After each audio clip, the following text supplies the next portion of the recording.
I'm not legally viable for your decision making. Thank you. Don't sue me, FTC, or whoever the f deals with piracy. Who does deal with piracy? The Royal Navy. Just cruise a boat through the streets, dude.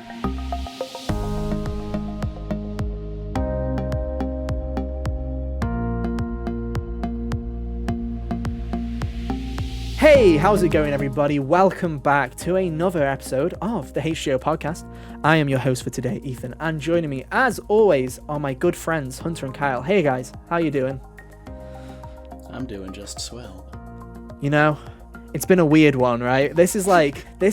Kyle just didn't answer. Kyle just didn't answer. Kyle doesn't care anymore. What a rude man. It's the kind of week we've had, right? I'm going on strike. It is. It's the kind of week we've had, right? We have been burdened by this HGO curse, ladies and gentlemen, where for the past 7 weeks, we have been beaten to death by Jeff Grubb and the Games News Journalism Press. Every week. It started so long ago, and yet here we go, week after week after week. What was it this week, ladies and gentlemen? Cyberpunk Next Gen, eShop going down, seppukuing itself, goodbye. Like, what's next week? Elden Ring reviews? Like, this is ridiculous. It's got to be the Persona February announcement. I can't wait for those Atlas Teddy is running out plushies of to be February. announced. They're going to run all the way out of February, you can guarantee that. But no. This episode is just... That sounds like a funny thing to say in context of, like, the end game of one of the Persona games. February is always when all the stuff happens, yeah, true.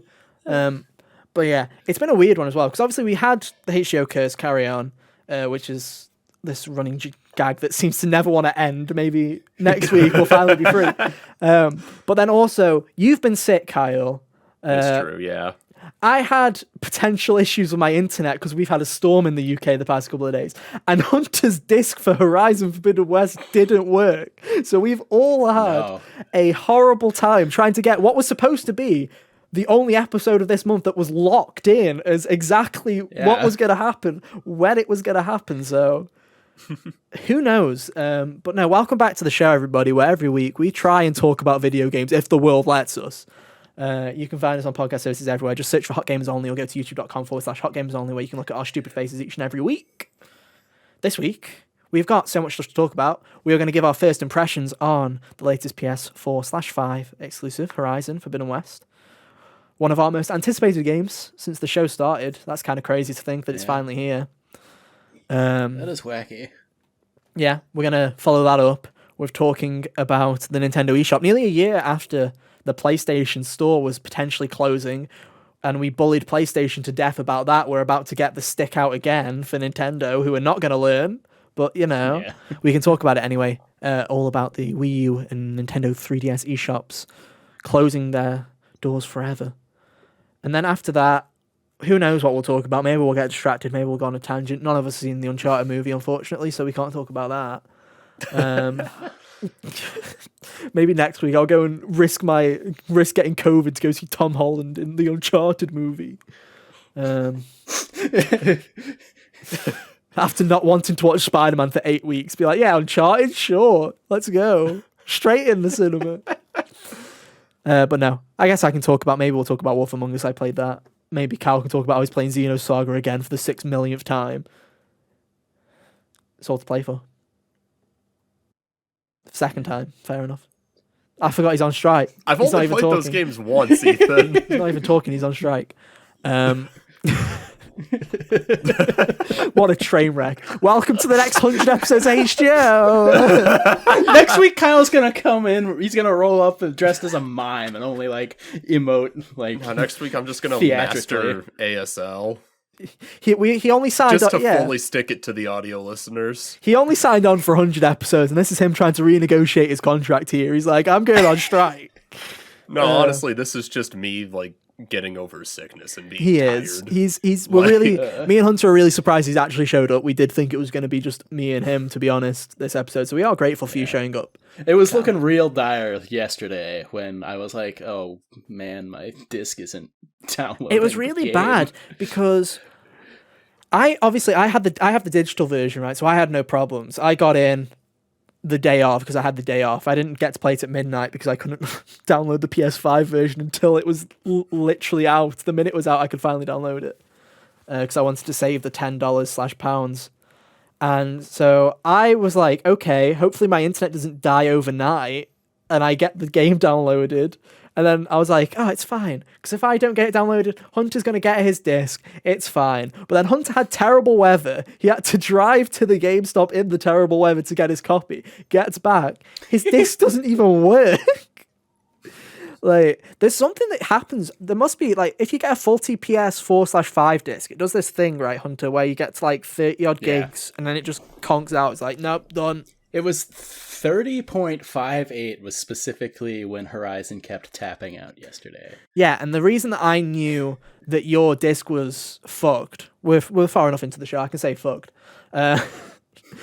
I knew because my Death Stranding copy has the exact same problem where it gets to like a specific number at like 36.25 and then it just all of a sudden the disk drive just starts spinning like on and off and it just stops. Yeah, it's the most I've ever heard the disk drive. Well, my PS5's disk drive likes to go like it's fucking no tomorrow, but that's the only thing that's loud on my PS5, thankfully.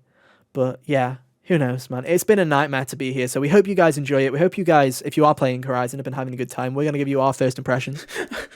I hope your install went swimmingly. Yeah, I hope you didn't have the threat of your internet dying or your disc not working over you as you tried to play this video game.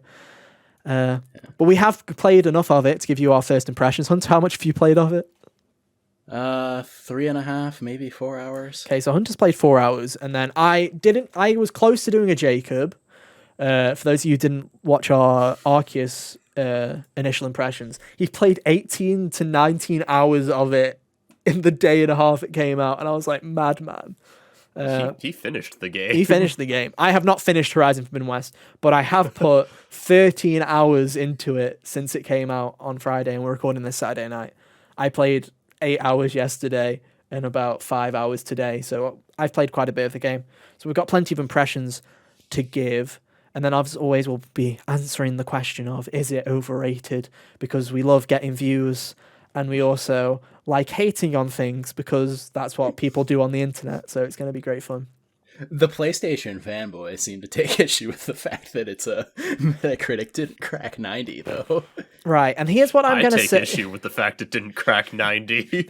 Right, sit down. Right, and here's the thing. Right, from my initial impressions, Hunter, I don't know about you, and the PlayStation fanboys are already rolling up their sleeves because they know Ethan's coming in with a terrible take. Oh, here we go. Nothing so far is screaming to me from a gameplay point of view that it is a 90 or above. So far.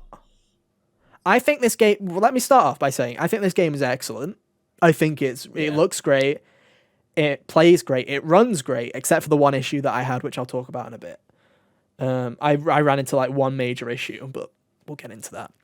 Not a non-copying of the game, but I had a massive breakdown of my video game. But this is very much my baseline pitch to you, Kyle, especially, because you're someone that didn't like Zero Dawn particularly that much. Not really, no. If Zero Dawn didn't sell you, Forbidden West isn't going to do that. This is very much Horizon Zero Dawn 2. And I mean that in the literal sense of this is more Zero Dawn. If you're expecting a big revolutionary jump with a 5-year gap, this is not what you're getting. You are getting a visually revolutionary gap. This is one of the best looking video games I've ever played. But from a gameplay point of view, the 60 FPS helps a lot with the gameplay.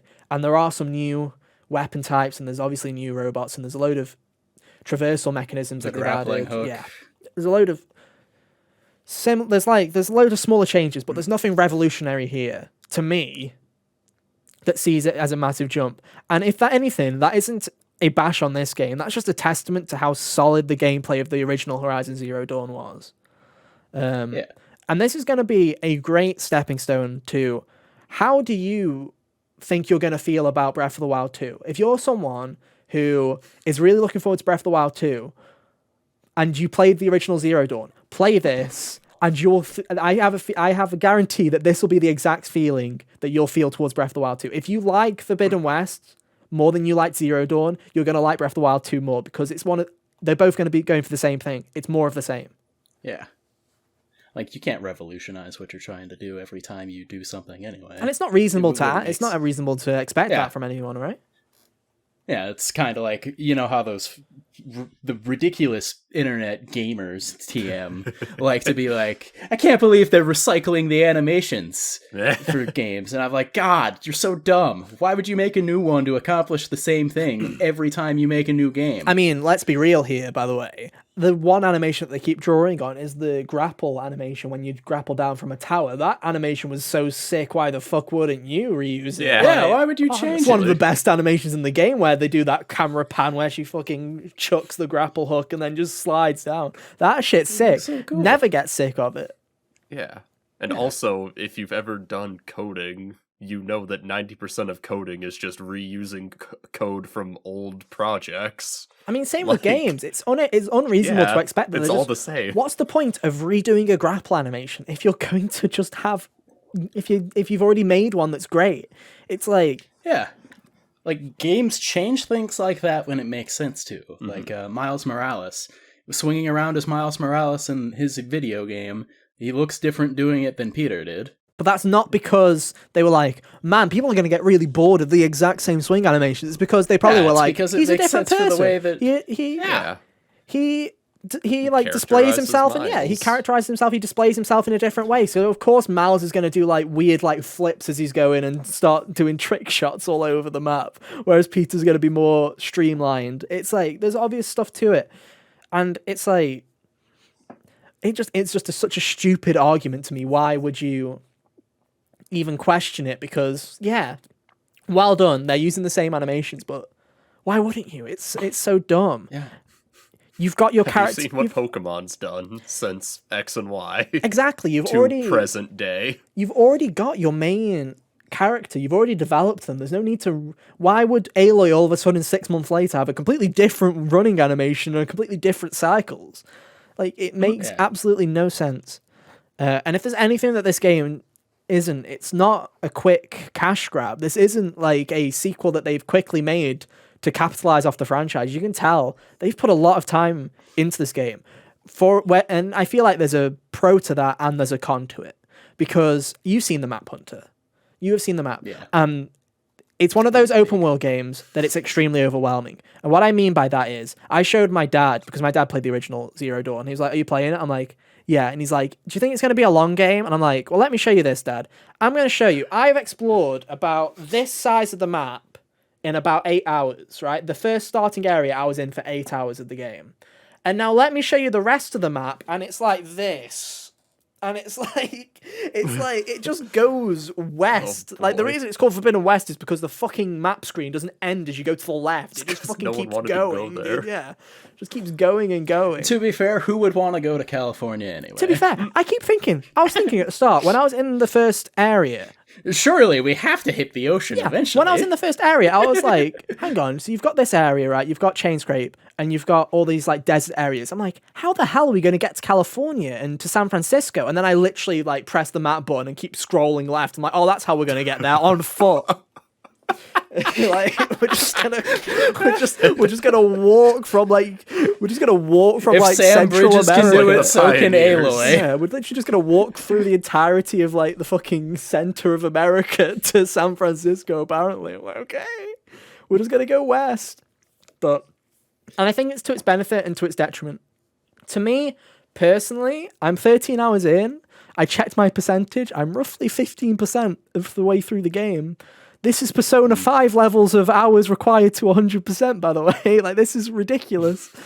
And it's one of those things where I'm having a blast playing this game. I'm honestly loving it. Yeah. And for a second, I thought I wasn't. We'll talk about the intro in a minute.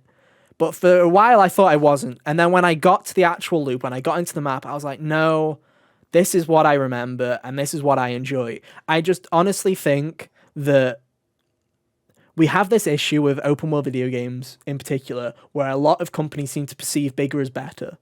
And I'm wondering how much of this game I'm actually going to digest. I will probably get the platinum, but I already know that the Platinum Trophy doesn't require you to do everything. It only requires you to roughly do about half of the video game. So I'm like, am I going to go out of my way to get all the collectibles? Because you don't even have to do that, Hunter. You only have to get one of each type. Am I going to go out of my way to do the collectibles?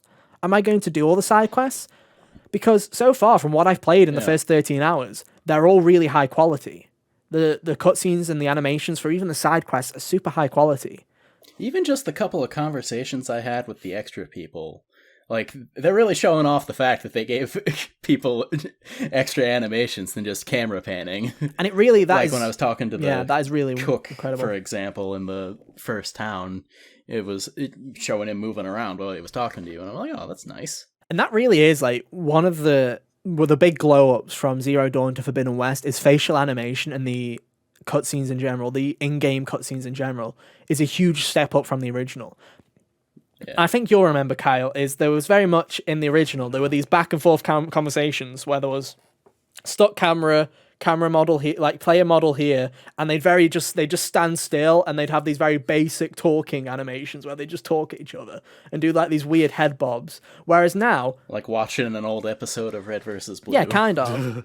And they're still there. They still have these 1-2 like scenes where you are just having that you're just conversing, but they actually have like animations. Like those scenes are mostly kind of as a transitional thing where you're standing there choosing what to pick as the dialogue, it seems like. Yeah, and it's also the actual animations are quality where it looks to me like they've motion captured, like facial captured them, or if not, that's some excellent fucking keying from the animators there because they've nailed it. Mm-hmm. But it's even stuff like you didn't really notice it that much in the original game, or at least I didn't, but you'll have them like, you'll just have a guy when he was listing things, he was just doing hand movements where he was like going 1, 2, 3, and he was just doing it in a natural way where you'd see someone who, if they are like me and they overexpress with their hands, which you don't ever see on this podcast because I had literally try and sit still. But like I always do stuff like this, right? They're doing stuff like this. They will overexpress with their hands. You'll have people like make these kind of movements, and I'm like, that wasn't something that I used to see in the original. You'd see them in the standard cutscenes, but you wouldn't see them in just these person-to-person interactions, and it's something that I really appreciate. We can talk. I guess should we talk about the visuals, Hunter? Should we talk about them? Oh yeah, the visuals are nice. I really liked the environments. The car thing that they were riding down to the first town there. I enjoyed just panning the camera around and looking while that conversation was going. The clouds, man, those clouds were crazy. Oh, dude, yeah. It was like they have like procedural cloud generation in the game, Kyle, and on the PS5 version, they lower the clouds. They like have a second layer that you actually go through, and they're not scripted, Hunter. They're just there. They're just procedurally there, and I'm like, that's so cool. I really like it. That is cool. And for the most part, barring cutscenes, the frame rate is really solid on PS5. I assume we're both playing in performance mode. Yeah. It's, as far as I can tell, except for one instance, it's been a locked 60. For me, at least I haven't seen any frame stutters or anything like that. It's really solid. And it feels so smooth. Yeah, I didn't come across anything like that was noticeable. Yeah. It was so smooth. I don't tend to look at Digital Foundry stuff too much because I feel like, especially their comment section tends to bring in the console fanboy-ism of the world where they're like, haha, my console has an extra 2 pixels than yours. And it's like, I don't give a shit, right? But Digital Foundry was recommending people play on the 30 FPS option because of it looks nicer. And I'm just here to say, don't play on the fucking 30 FPS option. I couldn't tell a fucking difference other than the fucking gameplay felt like ass. Don't do it.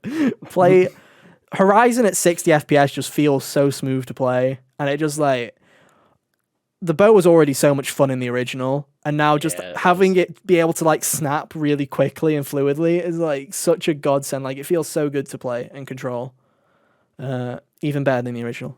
I love it. But no, it looks great and it plays great. Shall we talk about that awful intro though? Oh God, man. God, it's like the intro was there for people who somehow got to the second game and didn't play the first, and also like it was not it was made for not new people. That it didn't work for new people, and it didn't work for returning people either. It was so fucking awful.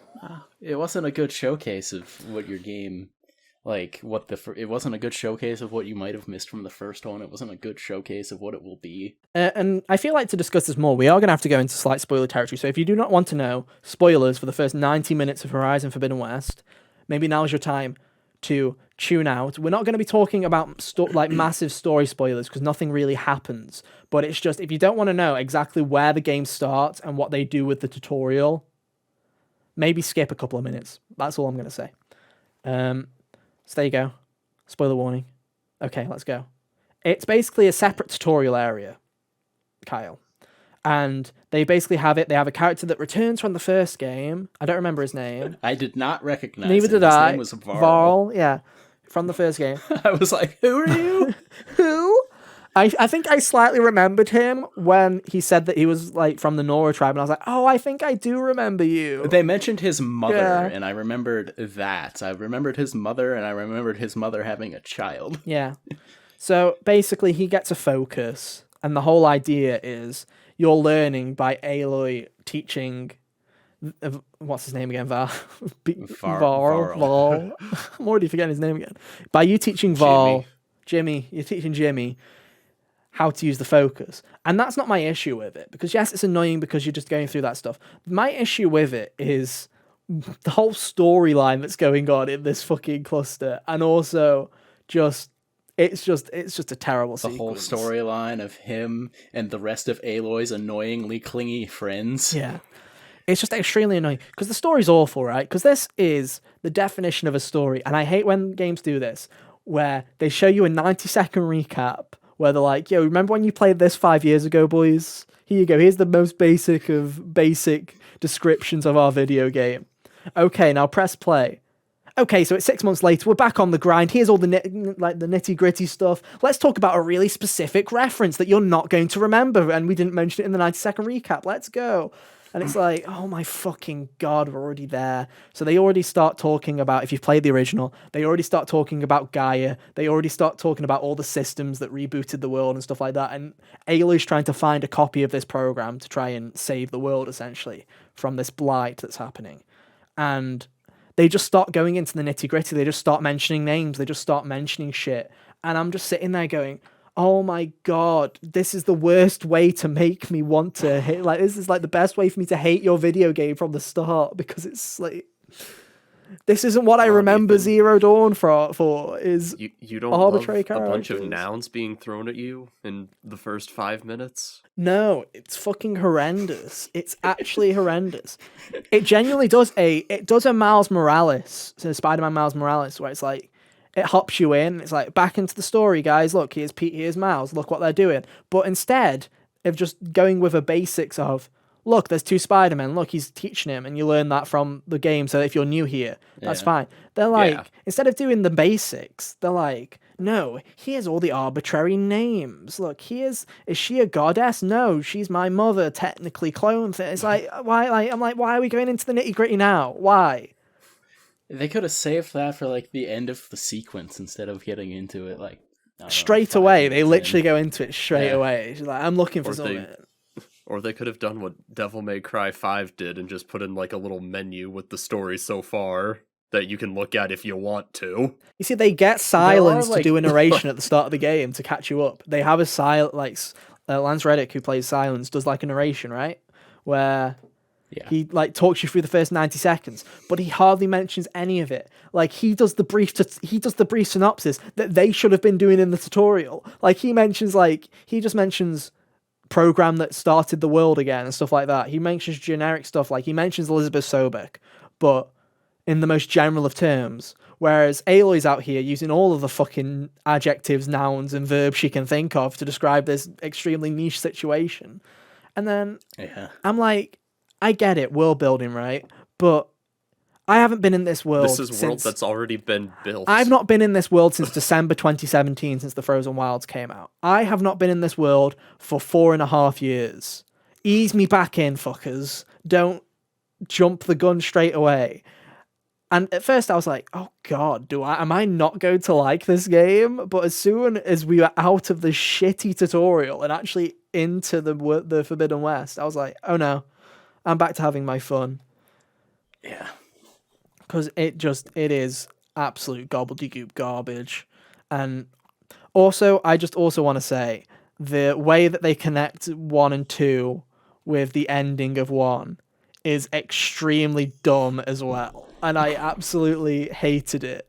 Where, slight spoilers for the original, right? You beat the AI, you beat Hades. Is it Hades? It is Hades, right? Yeah, it's Hades. Not my Hades, but Hades. She escaped Tartarus? You beat you beat Hades. No one told me that Horizon turns into Hades. It does. Damn, I would have played it. I would have finished it if I knew that. But you beat Hades by stabbing a spear into his core that Silence gives you.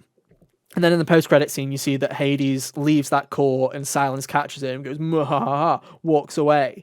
And I was like, okay, that's cool. She doesn't know about it, and Silence is going to do something creepy with it. What do they do in the first 30 seconds? The staff disintegrates, and Silence is like, "Mwahaha, I have him. He's mine." And I'm like, for fuck's sake. Yeah, well, he just sits there and taunts her the whole time. Like, God, you were a tool. I remember now. And like, literally, that's something that I was expecting to be like a first act, like a first third of the way through, like plot twist. Is Aloy finally realizes that it's Silence took Hades instead of destroying him. I was like, okay, that's going to be a cool twist for her to learn that later. But they literally do it within the first 5 minutes, and he does like this evil villain speech at the top of a tower as a hologram where he's like, "You'll have to come find me in the Forbidden West," and runs off. Like, and I'm like, for fuck's sake, it's so dumb. I'm like, come on, man. You could have done it with a bit more subtlety. That's honestly my main flaw with the game so far is, once the storytelling's got going in the actual Forbidden West, and I'm doing quests, and I'm progressing this way, it's actually interesting. It just feels to me that the first 2 hours of this game, they just tried to rush Aloy to get into this situation, and they couldn't think of any way to do it other than going, cliche on a journey, cliche coming back to the place that the battle was in, oh, cliche evil villain reveals his plan, off she goes to the Forbidden West, and I'm like... Honestly, all of that, I feel like we could have had her do her little clip show of, climbing up the cliffs and all that, and mentioned offhandedly that let's pretend the spear disintegration thing still happened. That could have happened off screen. It could have been, or it could have been shown up. It could have been the intro cutscene.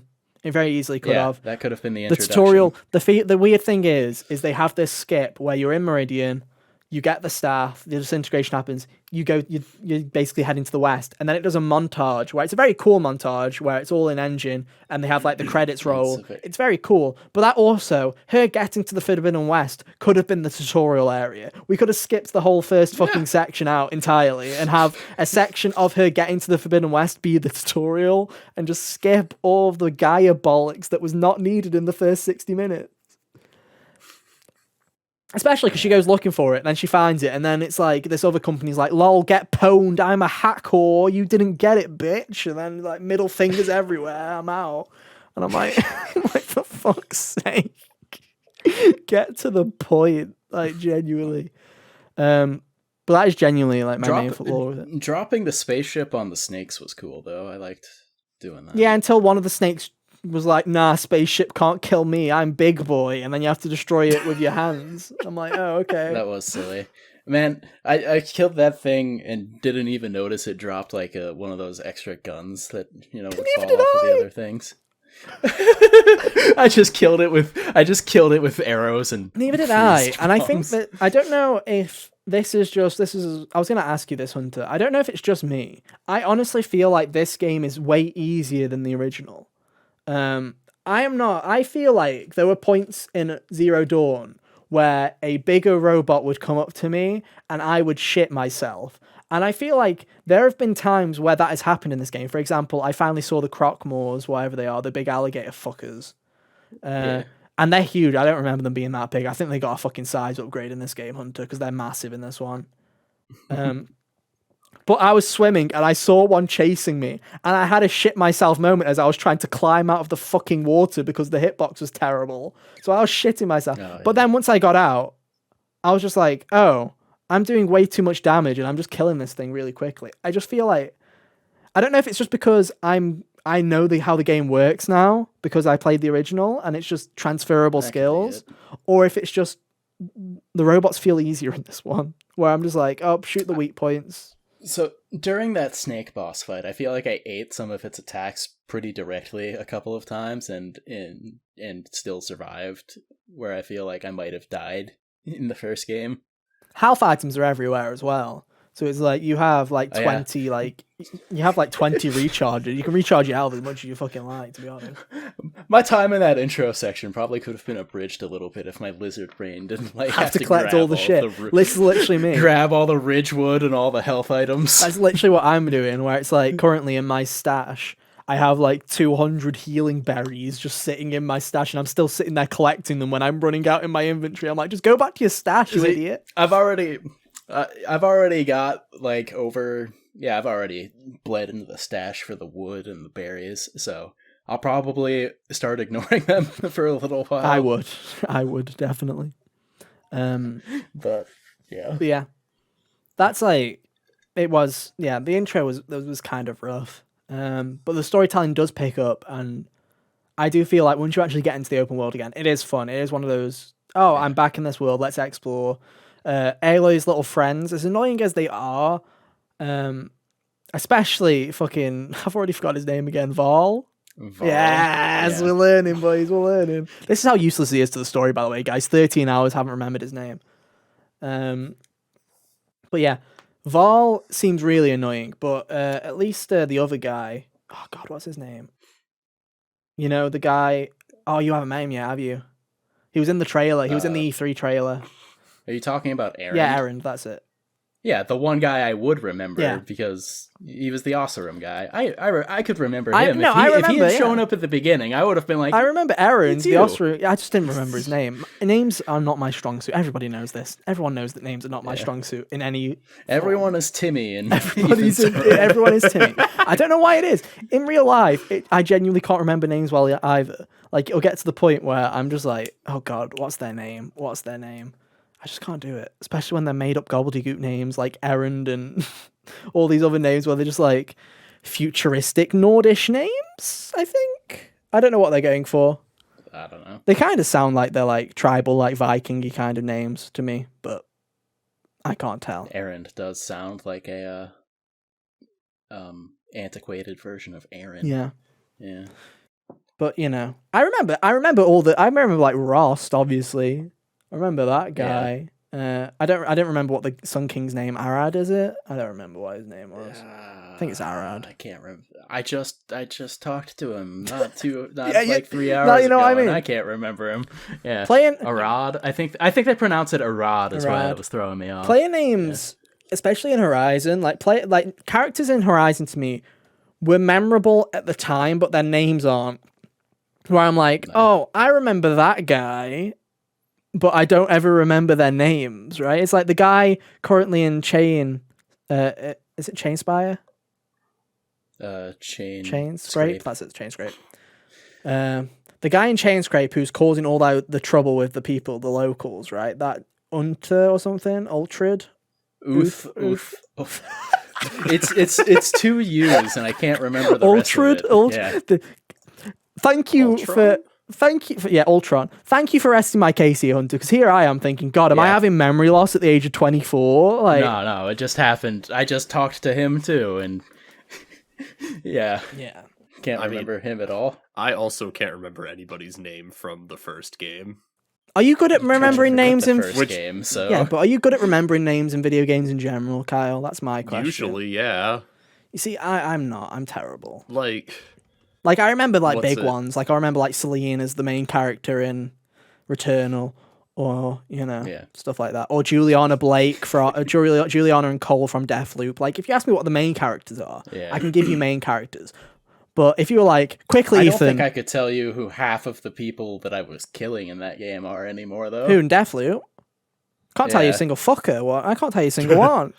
I can remember what they look like. Rambling Frank. I can remember Rambling Frank, and I think that's it. I don't remember Rambling Frank. I remember what they were, though. I remember you had the video game guy, you had Makoto, you had Makoto from Persona 5, you had the wolf guy, you had the weird scientist lady, you had Juliana, obviously, you had, let's do it, there's only two more, because there's only 7 visionaries. There was the guy... God, what are they? Rambling Frank was the radio guy. Remley and Frank, and the male scientist. Yeah. Male scientist. Was that it? Oh, and then the female scientist that could duplicate herself into like 8 different people. Right. So I can remember the characters, but I don't remember their names. I'm terrible with names. It's like if you would ask me what were the Pokemon characters' names now, I'd be like, fuck knows, they're gone. Yeah. Could you though, Kyle? Could you? There's Akari, there's Arezu, there's Irida, Adaman. Okay, fuck off. Silene. Okay, enough. You win. Professor Beanie. Yeah. That wasn't his name. I don't remember what his name is. Professor. He had a cool hat, though. Yeah, Professor. I feel like we're going on a tangent here. Basically, all you need to know is I'm terrible with video game character names. I genuinely am, like, awful. I don't know why. Anyway, on a tangent. Like... Other than their forgettable names, I remember characters, I just don't remember names. I don't know why. Yeah. But no, story's memorable. My only other problem that I've had is I had one bug where I was trying to do a quest where I was tracking robots. Some machines came and attacked me during it while I was scanning, and I killed them, but my frame rate went to literal piss, where it was like running at like 15 frames per second, 10 frames per second. I was like, oh god, I'm going to restart from checkpoint to try and fix it. That didn't fix it, so I quit out the game, reloaded the game. That fixed the frame rate, but the footprints despawned, and the game was like, scan the footprints. I'm like, they're not here. And it's like, no, scan the footprints. I'm like, they're not here. So I had to reboot my save. Like I had to go to an autosave that was like 10 minutes behind and catch up progress. Luckily, the autosaves are really good in Forbidden West, where it saves like every couple of minutes. And you can go back through like 20 or 25 autosaves, so you can basically get your last hour of progress back in various different ways, which is nice. Yeah. But yeah, those are my only 2 main gripes with the game, and maybe its length. I don't know how the fuck I'm supposed to. I don't know how the fuck I'm supposed to beat this before Aloy. That's probably not gonna happen. Physically impossible if you are gainfully employed. Yeah, probably not gonna happen. But I guess on one thing as far as its length goes, I ended up doing everything in Zero Dawn, but like if I didn't feel like it, I feel like I wouldn't have missed all that much. So if I run into something where I don't feel like doing in this game, I would imagine it'd be a similar scenario. Yeah, probably. That's how I definitely feel, is I feel like I'm doing everything that I want to right now, but I can also very easily see me mainlining it as soon as I get bored.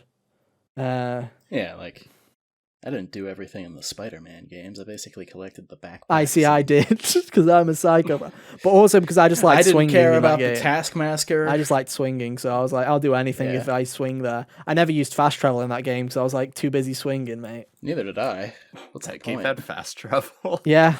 You can ride the bus. Why would you do that when you're Spider-Man? Exactly. Whereas this game, I very much do use the fast travel. That's also a criticism that I have of this game. Massive map. Why the fuck is the only way to get around fucking traversing on shitty mounts that are slow anyway? I just use fast travel. The classic open world. I noticed that they didn't, or that it seemed like they still have you have a limited amount of fast travel the backpacks until you buy it. Yeah. Wait. Why would you not make... Yeah, okay, your fast travel isn't infinite? No. Not until you purchase an infinite one. In Zero Dawn originally, there was an upgrade where you could get free fast travels. I haven't found that yet, so I'm still on cheap. God. Why did they bring that back? Why didn't they go right? We should just make it Skippy. We should make it infinite because Aloy already has that upgrade. Pasted the wrong line of code. Yeah. Who knows? But they're not too expensive. It's just a hassle. So I just have like 10 on me at all times. It's pointless. Yeah. It's arbitrary. So yeah, that's another complaint that I have, is traversal is still a bit slow. And also I have why make it paid fast travel, but then have fast travel points every 5 steps? Like, what is this? Like, why are you like, oh yeah, you have to pay to fast travel, but when you do, man, you choose your nearest to the 100 feet fucking waypoint. You choose. We have 6 campsites all in this big circle. It's like, which part of the circle do you want to fucking spawn to? I'm like, fucking, this is pointless. But no. I don't know. Hunter, I feel like we've been rambling long enough. I feel like... Is there anything else? Any other last thoughts that you want to get out into the world so far from your 3.5 hours?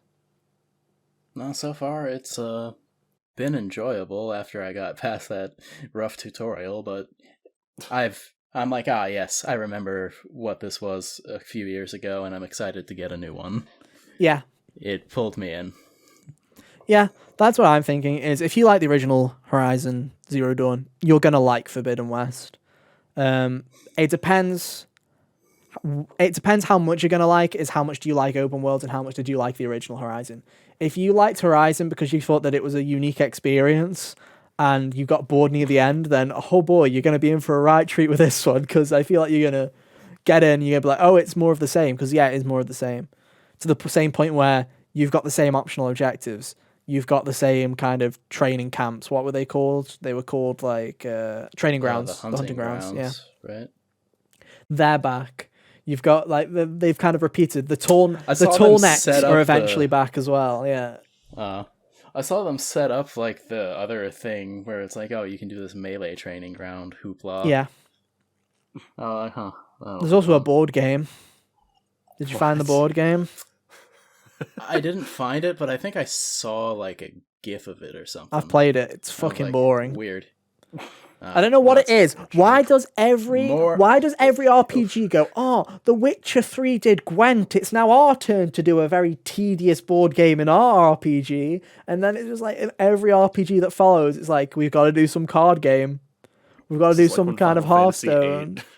It's like when Final Fantasy VIII did Triple Triad, and then FF9 and Xenogears were like, well, we need to put in a card game too. That's genuinely it. Witcher 3 was like... terrible. Witcher 3 was like, we did Gwent, and now every other RPG is like, we need some kind of tabletop board game that people play.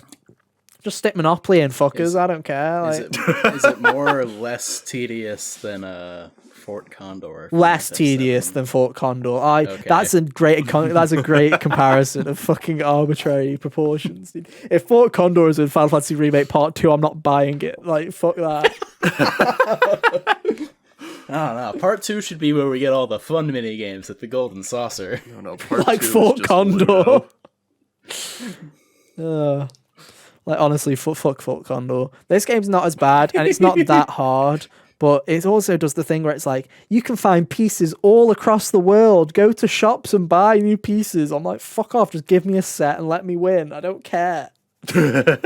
Just give me the pieces. If I want to play this arbitrary fucking board game in my video game, give me all the pieces. Don't make me go on a fucking quest to find them. Could you imagine if like Red Dead Redemption had been like, yes, to play poker, or there were other games that you could play in that, I believe. Yeah, could you imagine you walk into the Valentine Saloon and they were like, deck. They're like, yeah, they're in the they were like, you walk into the saloon and they're like, oh, I'm sorry, mate, we're just currently in the middle of a round of 52 card pickup across the entire Wild West. Go fucking find them. Yeah. You're like, you can't play Liar's Dice until you come to us with at least 4 dice. Yeah, it's like, oh, I'm sorry, we chucked all of our dice across the world. Please go and collect them for us. Oh. You get back. Now we've lost the cups.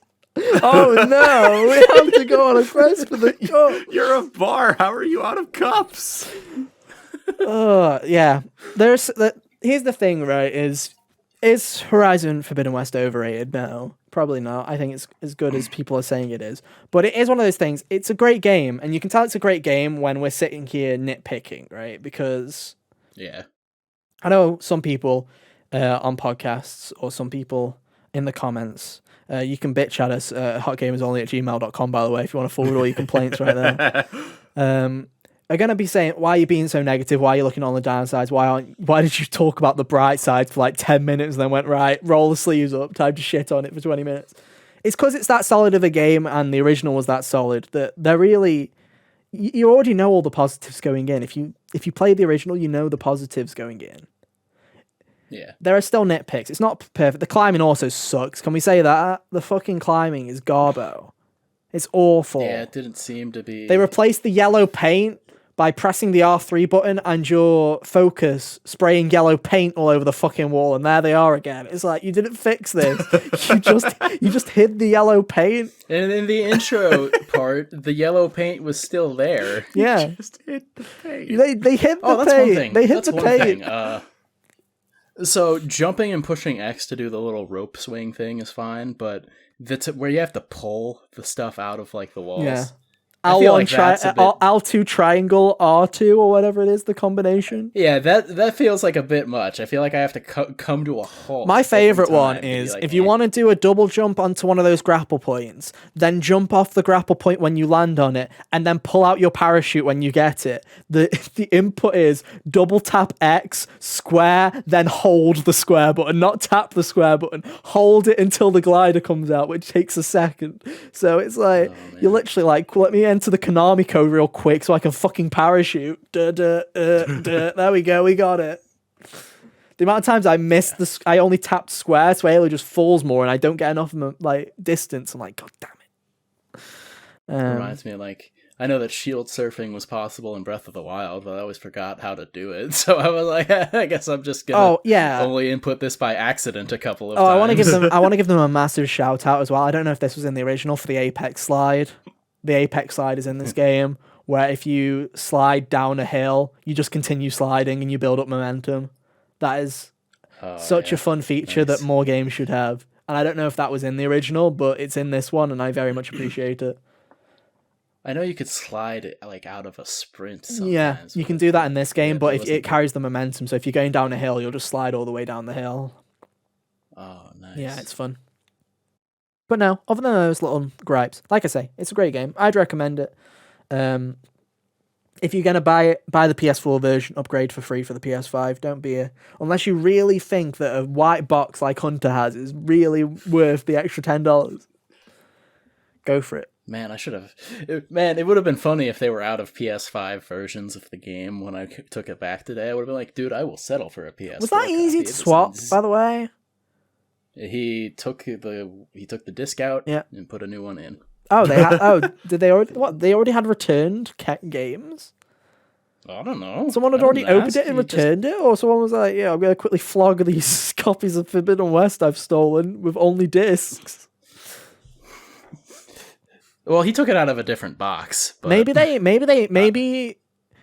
GameStop and stores like this open a couple of copies just in case, so that they can swap discs out. Maybe that's something that they do. It could be true. Who knows? Yeah, I don't remember.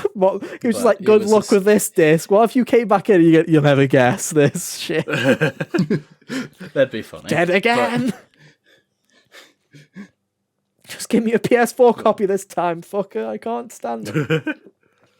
Yeah, if they didn't have anything on hand for the PS5, I would have been like, seriously, I'll take a PS4 version. I don't care. But oh well. It's a fun game.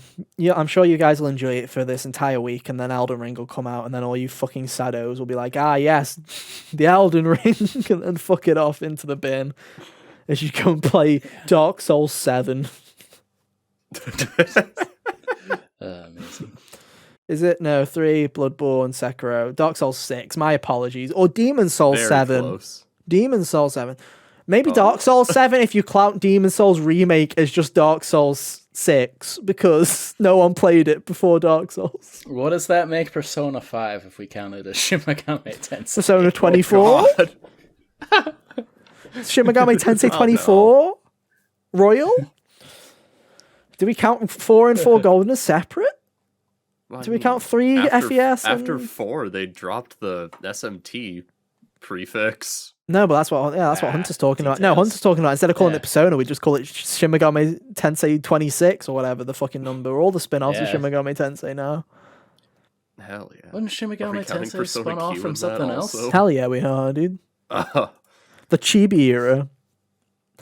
And you know what's funny? Because soon, Kyle, people won't be able to play that game. Why? Because the 3DS and Wii U shops are shutting down. Wow, what a segue. Did you plan that, Kyle?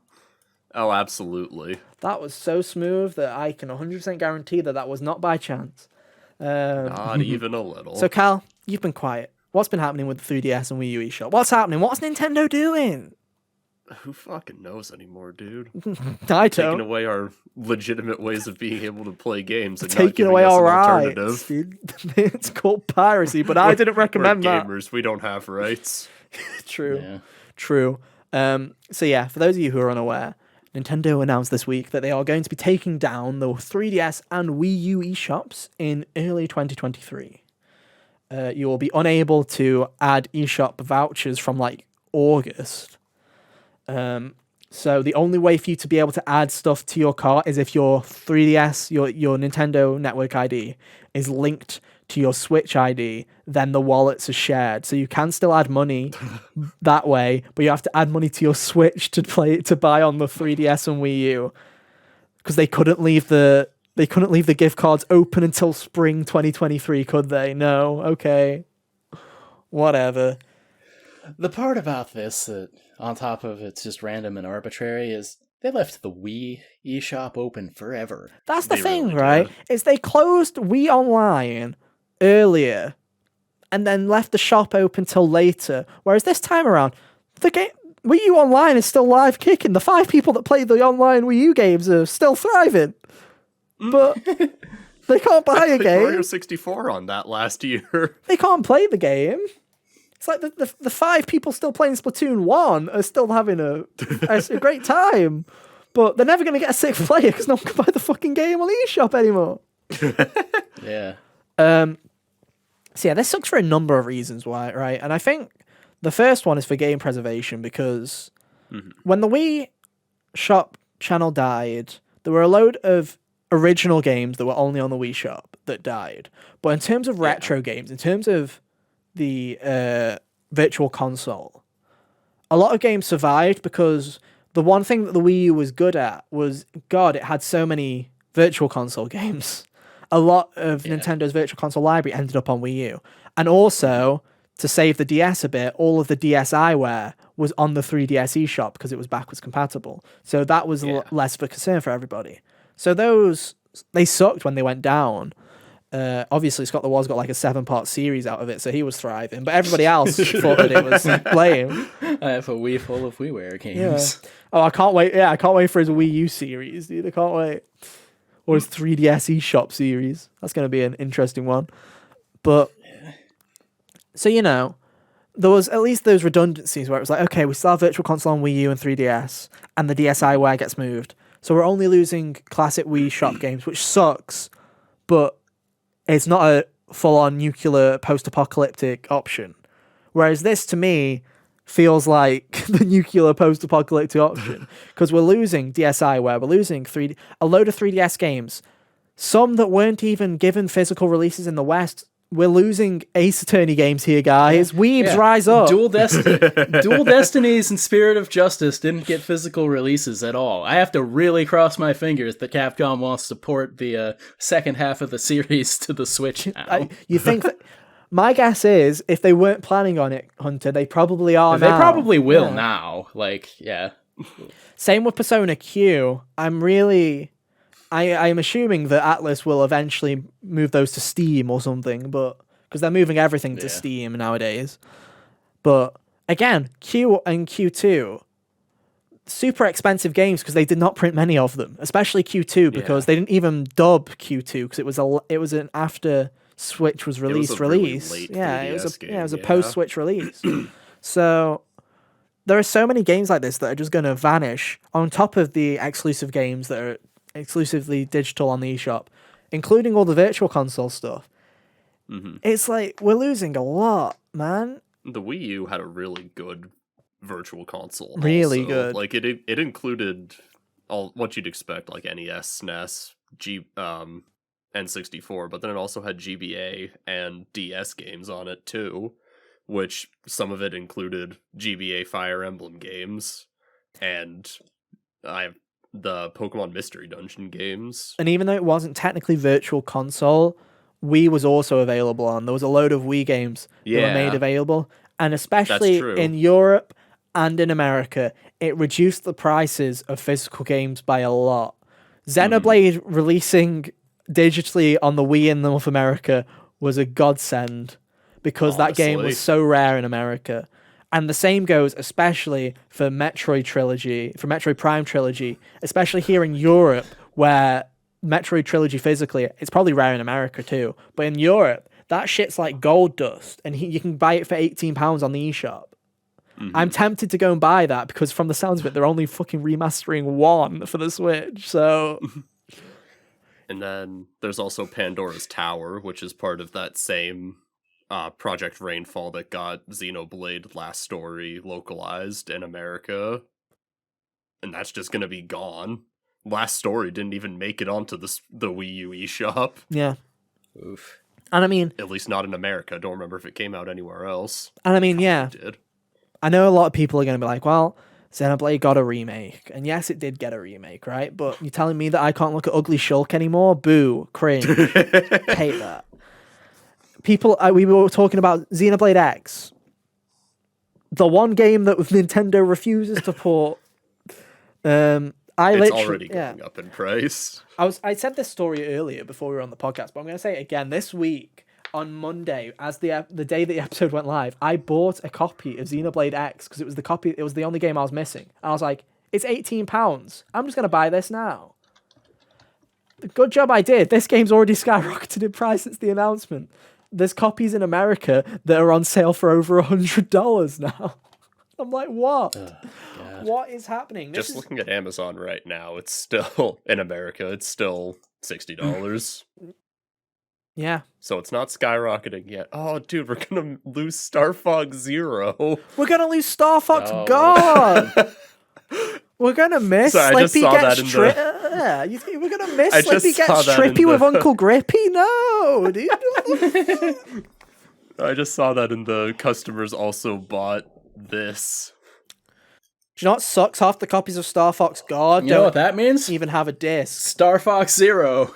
Oh, fuck that. Wait, it was two. Keep that shit away, dude. Keep that fucking God. I was about to say, they're gonna announce that as their next Switch port for E3, but then I was like, wait, it wasn't the control scheme like way too tightly integrated? It's similar. It's similar to Xenoblade X, where it's a lot of stuff's tied to gamepad, and it's like. I mean, Kyle told us that the map was tied to the gamepad, and that, to me, is not a crucial function. I mean, there's a lot more shit tied to the gamepad than just the map, but I haven't touched that game since 2015, so... Because my Wii U's disc reader's broken. Hell yeah. Well, sucks for you, because your only way to get new games on it is now dying. I guess I've genuinely been tempted to just download X onto my console. That's what I did. I spent like 6 hours this week getting all the updates and stuff, because here's what we're talking about again. X is a great example, because not only will that skyrocket the price of X physically, but also the patches aren't just the updates that they did, the additional updates to fix a lot of the problems with X. They weren't just an update, a patch. They were free installs on the eShop, optional installs on the eShop that will now be lost in spring. So, again, things we're going to lose. Wonderful. We're going to lose. And you've got to love the absolute audacity of their Q&A statement that they had, which I think I screenshotted one of them to you guys. I don't know if you guys saw it. I don't remember if I sent it, or I definitely read it and messaged you about it. Was when they were talking about with the loss of all the virtual console stuff, and they basically just went, lol, Nintendo Switch Online, am I right? Get those 20 games down you. We have no plans for anything else, boomers. Oh my god. Yeah. It was so condescending. Why is this happening? This is part of the natural life cycle of any product line as it becomes less used by consumers over time. Yeah. Fuck off, Nintendo. And the best part is, even Nintendo realized that the bit about Virtual Console was that condescending, they actually removed it. They removed that question entirely from the fact. Like, that was how, like, fucking awful it was. But no, it sucks, man. It sucks. Oh, over on the 3DS Virtual Console side, I was reminded today that Pokemon Gen 1 and 2 were on there, which... if you caught Pokemon in that, transfer them to Bank, and then brought them to like Gen 7, the Pokemon would have their hidden abilities. So that was one of the easiest ways to get that for those Pokemon, and that's just freaking gone now. And they'd be like 3 IV and also like 3 perfect IVs. Yeah. So it just really they're the most sucks. They're the most downloaded games right now on the eShop because they have announced that for at least the time being, who knows how long servers are staying up. But Bank will be free as soon as eShop dies, which is going to bring into question. We didn't have this before. Before it was the other way around. Multiplayer died and then the shop. This time around, shop dies, then multiplayer. In my opinion, I expect all of the Nintendo servers to go down by the end of 2023, by the way. Just going to say that right now. Be shocked. Get your final games of Splatoon 1 and Smash Bros. For Wii U in with the fucking awful connections, guys. Oh. Jack's going to have a funeral party for it. Jack's just gonna wake up and he's gonna go another day, another time to bitch about Smash Ultimate on Twitter like he always does. Dude. He's like, time to write the same fucking tweet that I've written for the past 2 years. We complain about Mewtwo's tail really quick. I hate Ultimate so much. Why is Cloud so good? Yeah. Why is Sephiroth so hot? What? Yeah, he doesn't come on the show, so he can't defend himself. But yeah, man, it just... We're losing so much stuff. We're losing all of the virtual consoles because they're not going to do anything about it. Nintendo's Nintendo. People are like, maybe now they'll do more releases on... No, they're not. Will they fuck, dude? Will they fuck? Well, they shit, dude. Like, honestly, And if they do, they'll drip feed it to us 2 games every month.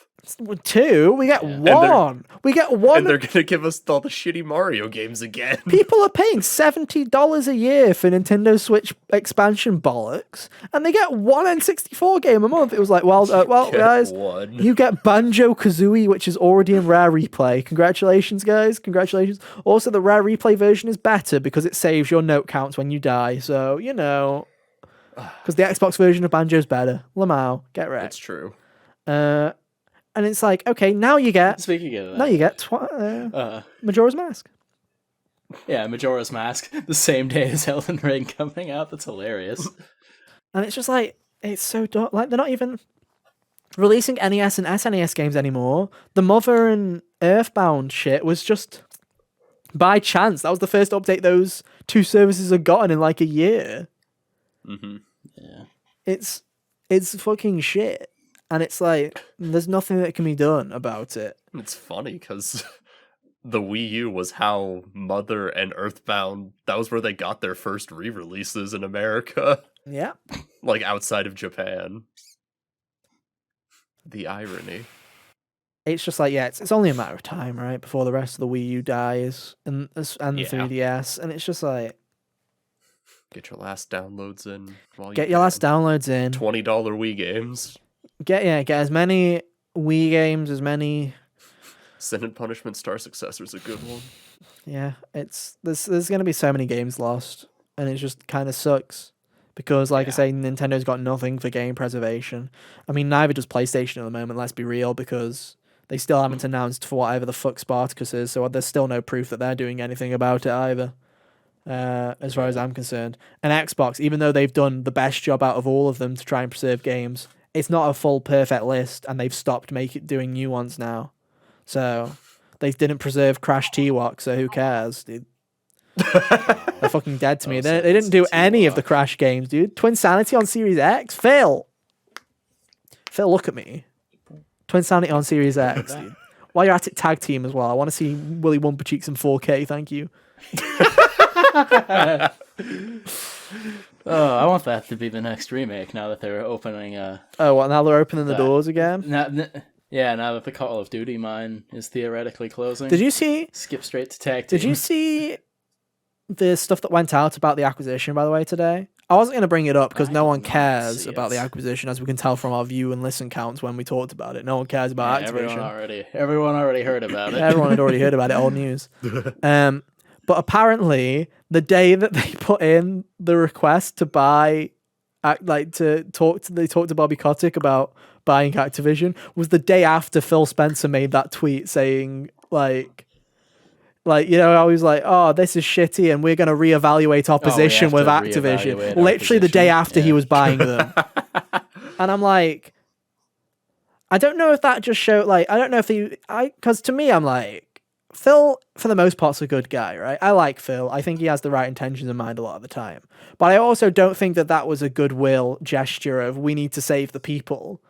Because in a day, you're not doing that for the people. I just think that was ship's going down. Let's buy this fucker.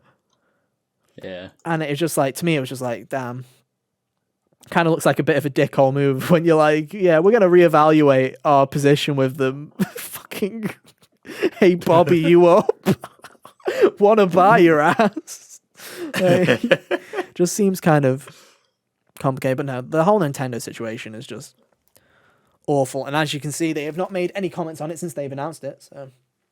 Nah, they're not going to be bullied out of it like PlayStation was either. And trust me, Sony is going to 100% go back on that train of trying to shut them down. I think they're just trying, I think the Spartacus is going to be a way for them to try and do that. It's just be like, oh, look, we're putting more PS1 and PS2 games on PS5. We're going to shut the PS3 store down. Bye. Just walks, Jim Ryan walks. We believe in generations by shutting down the old ones. Goodbye. And then he just moonwalks off the stage. As he releases another PS5 game on PS4. Exactly. Smart delivery, by the way. You buy it on PS4, you go through 60 menus to try and find it on your PS5. Good luck, comrade. Oh, fuck me, dude. It's all fun and games, but no, it's game preservation is dying. Games don't even matter anymore, dude. Games don't even fucking matter. It's true, dude. Books don't have this problem. I know, right? I don't think. My favorite part was Nintendo. Apparently, I was reading into it. Nintendo refused to join a program where their games would go into libraries for preservation because Nintendo was scared about them not making money from that. So it's like. It's like, fucking hell, dude. Oh well. Get all your... making money off of Paper Mario anyways. Get all your niche RPGs out now. If you want to buy a copy of Xenoblade, buy it now. Any of them. $20. And you don't own a Switch. Yeah. I mean, I'd buy it just in case, because as soon as that game... Yeah. Shulk. As soon as that game is off the eShop, that thing's going to skyrocket in price again. So if you're a Xenoblade fan, even if you don't have a Wii, I don't have a fucking Wii. I bought a copy because I want a copy of it. So yeah, do what you want. Maybe it's time to start doing what people were planning with the PS3 store, where they start allocating some money aside for the stuff that they wanted to buy. You do you. Or, you can go and be a pirate. I'm not recommending you do that, but you can go and do that. You're your own person. If you want to go sail the Seven Seas, if you want to go sail the Seven Seas, do it. But I don't endorse it because I'm not legally viable for your decision making. Thank you. Don't sue me, FTC, or whoever the fuck deals with piracy. Who does deal with piracy? FBI? The Royal Navy. The Royal Navy. Yeah. Fuck. Fuck. They're sailing to my house right now.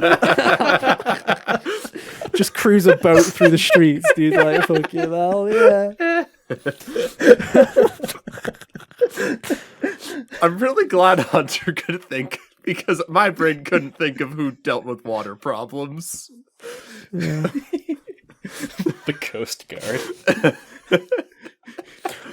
East India Trading Company. The problem that I had was, initially when you said it, I was like, why the fuck did you go to the Navy because of computers? And I was like, oh no, piracy. I get it. I get the joke. I'm like, I'm that slow. I'm so busy thinking ahead of what I'm going to say. I don't have time for your quips. In my brain, there's no room. It's okay. People take time to process my jokes a lot. Yeah. I'm sorry. I failed you. I thought it's okay. It got a rise out of Kyle. Why the fuck is the Navy getting involved with Nintendo? Why do they care about Mario? What the fuck? Not the Navy. But no.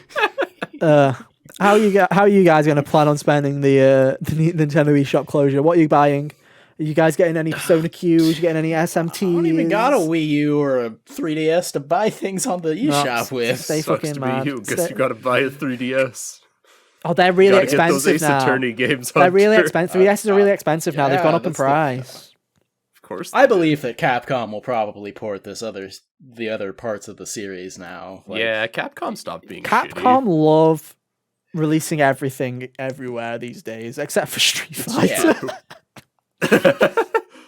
But other than Street Fighter, they love releasing everything else everywhere. So Well, I think they're due for it's a still like Resident putting Evil Street Fighter remake now. 2.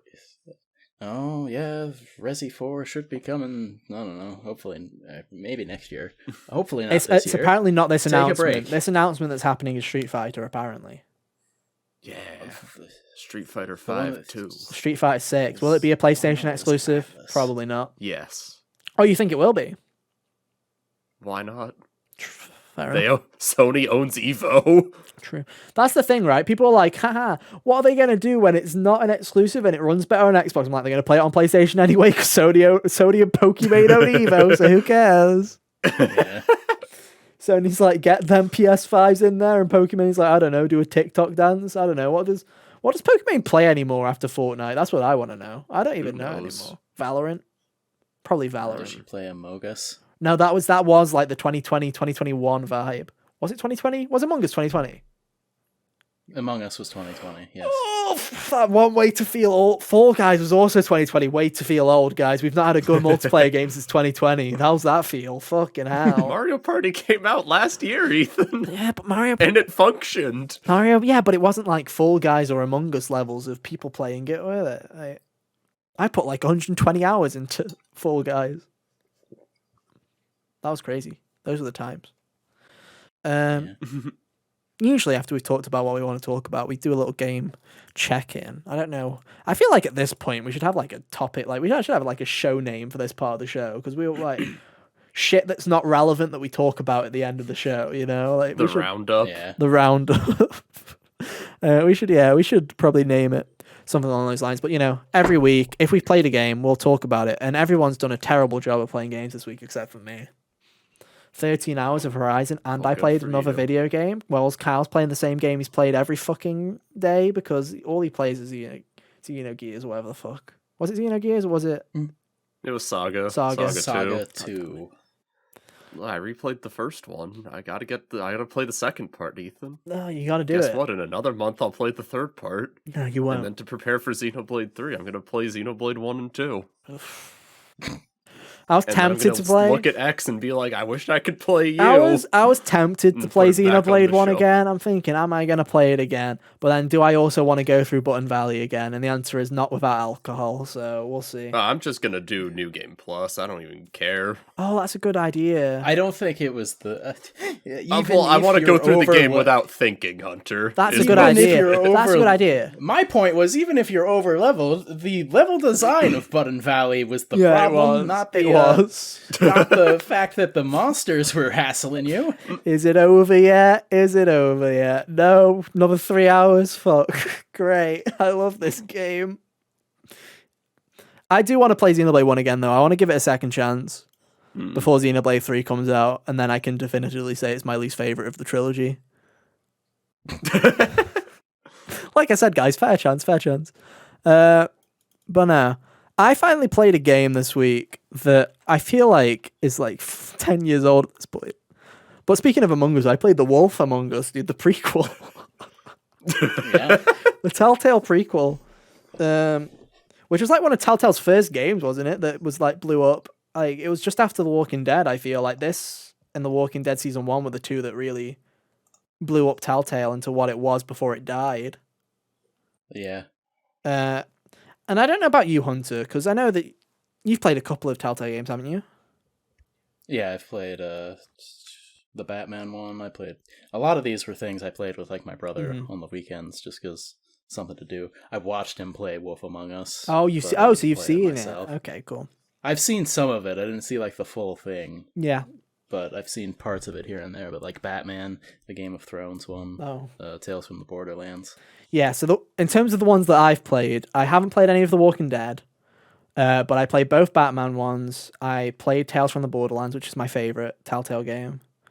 And this is coming from someone that hates Borderlands. That's just how good that game is. That is genuinely how good that game is. The writing is so impeccable in that video game that it takes all of the hatred I have for Borderlands and turns it into something I adore. That's like a fucking... It's a masterpiece if it does that. If it turns something I despise into something I adore. So I played that. I even played Minecraft Story Mode, guys. That's how cultured I am. Seasons 1 and 2, I forgot and the that DLC. I happened. played all 8 episodes of Season 1 and the 5 of Season 2. Very cultured. I did it for the meme, to be honest, Hunter, where I played the first episode and I was like, this is shit. I must play the rest. I played it as it came out as well, so I paid full price for that. I paid full price for that meme. My favorite part was when episode 6 came out and there was a bunch of YouTubers on there, and I was like, this is when you know you're a Minecraft boomer, when they do a Minecraft episode with YouTubers and you don't know a single fucker in there. That's when you know you're a boomer, because it was like, I was like, who the hell are all these people? No clue. But that's hilarious. But that's not relevant. That's how I feel every time Game Awards does their Content Creator of the Year. Who are these people? Yeah. Not us. Not us. Not yet. Unjustly. Yeah, where are we, Jeff? Hit me up.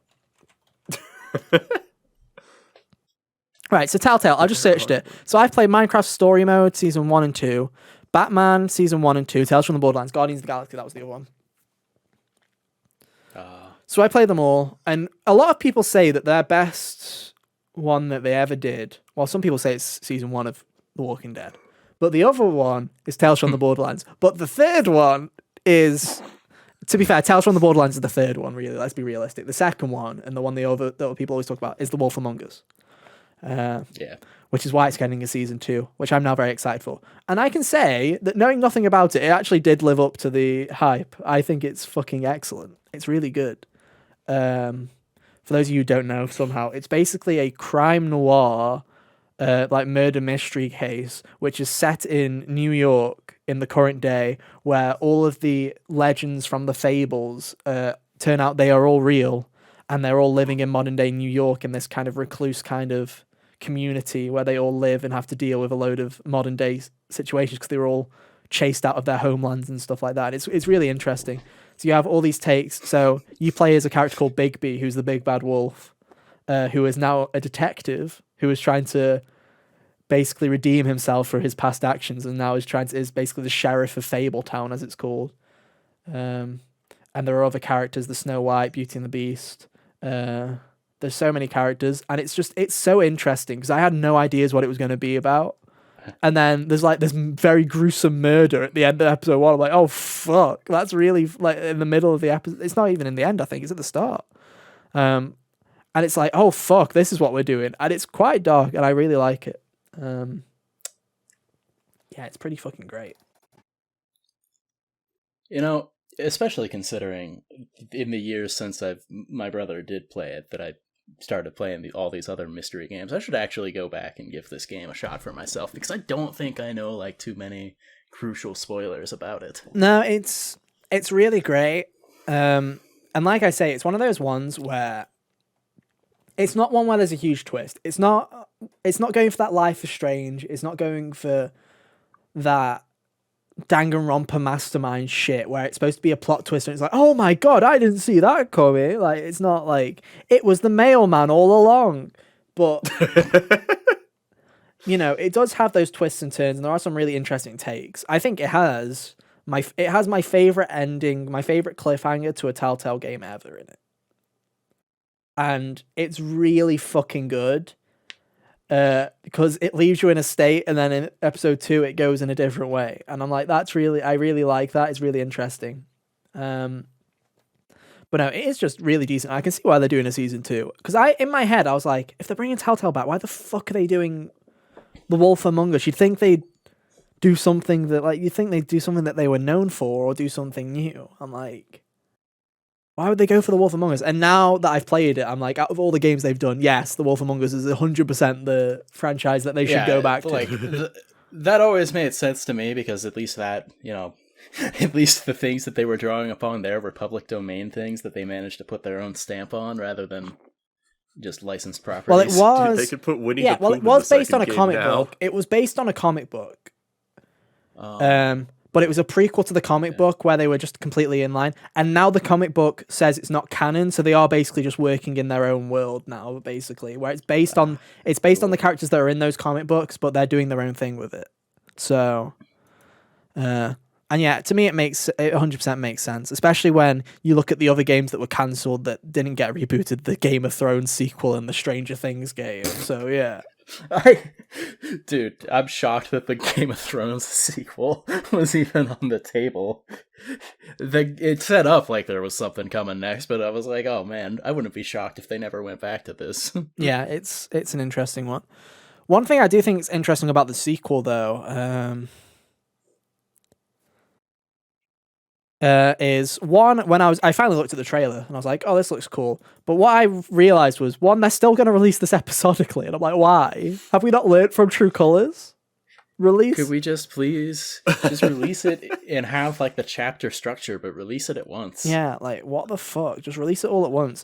And the thing that gets me is they're working on all the episodes at once, and all the episodes will be done when they release the first episode. They're just still releasing it episodically. I'm like, what the fuck is the...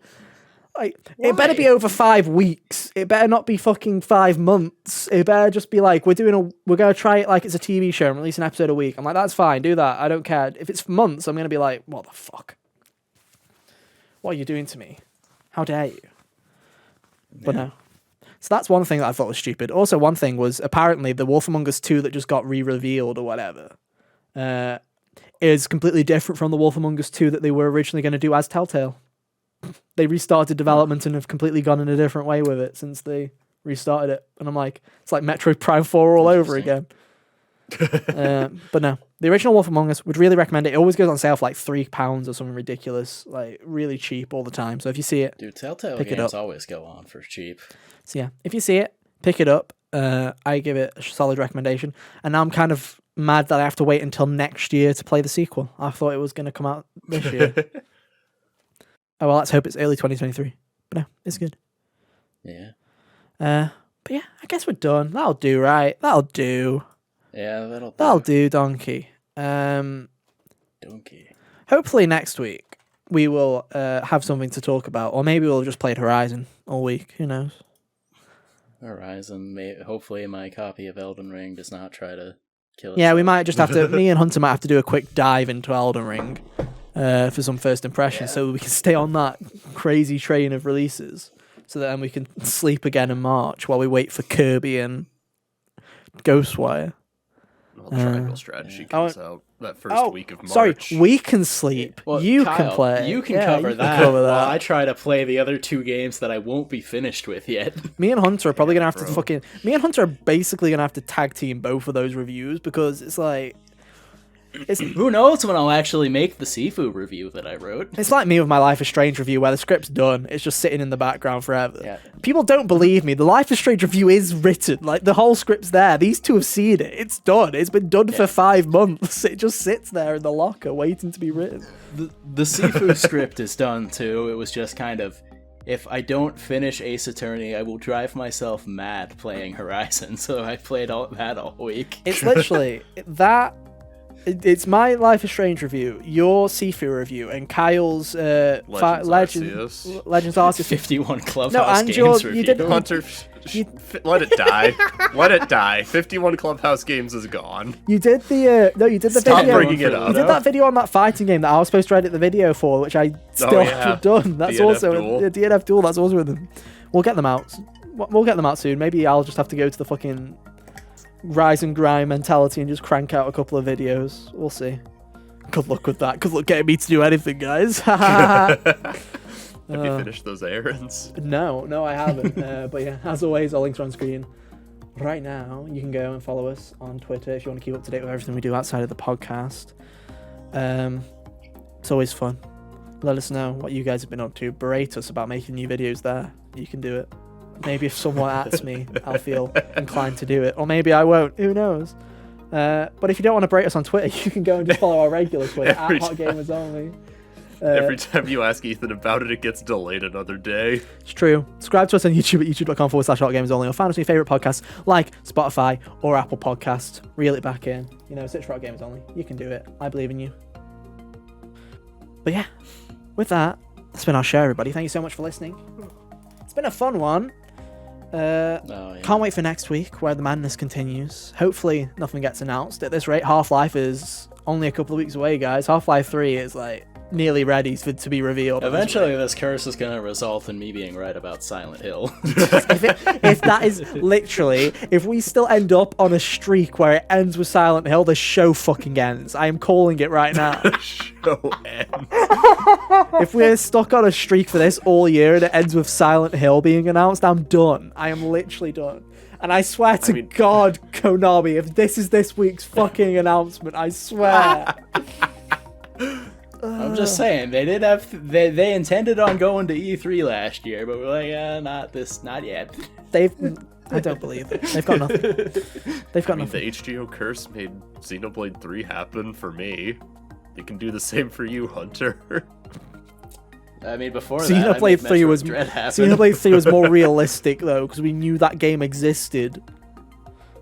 Because Jenna Coleman and Imran Khan told us it was real, so a duo I never expected. But hey, there you go.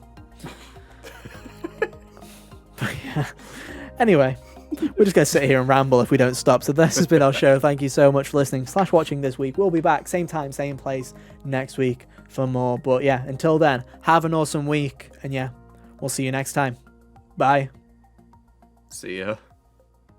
Toodaloo.